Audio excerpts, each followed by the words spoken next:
Friends எல்லாரும் எப்படி இருக்கீங்க? டே ஒன்னோட last stop Dubai safari. So நம்ம எந்த பேக்கேஜ் புக் பண்ணுறோமோ அவங்க வந்து பிக் பண்ணி நம்மள திருப்பி ட்ராப் பண்ணிடுவாங்க எந்த பிளேஸ் நம்ம சொல்கிறோமோ. நாங்கள் ஹோட்டல்லேருந்து பிக் பண்ணி ஹோட்டலில் ட்ராப் பண்ண சொல்லியிருந்தோம். ஸோ அவங்க பிக் பண்ணிவிட்டு நேராக நம்மளை வந்து டியூன் டேஷிங் கூப்பிட்டு போவாங்க. அங்கே வந்து நம்ம கார் இல்லைன்னா நாங்கள் வந்து குவாட் பைக் எடுத்தோம். நானும் ஹஸ்பண்டும் தனித்தனியாக ஓட்டலாம் பசங்களை வச்சுட்டு அப்படின்னு ஜாலியாக இருக்கும் அப்படின்னு அதை செலக்ட் பண்ணி குவாட் பைக் ஒரு 45 மினிட்ஸ் ஓட்டணும். பயங்கர த்ரில்லிங் எக்ஸ்பீரியன்ஸ். முடிஞ்சால் பைக் ஓட்ட தெரியும்னா நீங்கள் கண்டிப்பாக ட்ரை பண்ணி பாருங்கள்.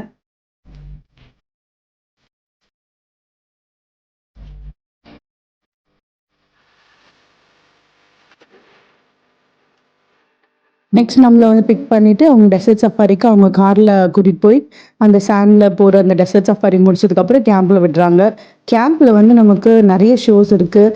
லைக் ஃபயர் ஷோ இருந்தது, பெல்லி டான்ஸ், தனுரா டான்ஸ் அதெல்லாம் பார்த்து முடிச்சுட்டு நாங்கள் போன டைம் வந்து இங்கே ட்ரோன் ஷோட்டும் வச்சுருந்தாங்க டிசம்பர் கிறிஸ்மஸ்னால. அதுவும் நாங்கள் பார்த்தோம். பார்த்துட்டு பஃபே முடிச்சுட்டு டைரெக்டாக நம்மளை ஹோட்டலில் ட்ராப் பண்ணிட்டாங்க. நாங்கள் போன டெசர்ட் சஃபாரியோட பேக்கேஜ் டீட்டெயில்ஸ் வேணும்னா கமெண்ட்டில் பின் பண்ணியிருக்கேன், யூஸ் பண்ணிக்கோங்க.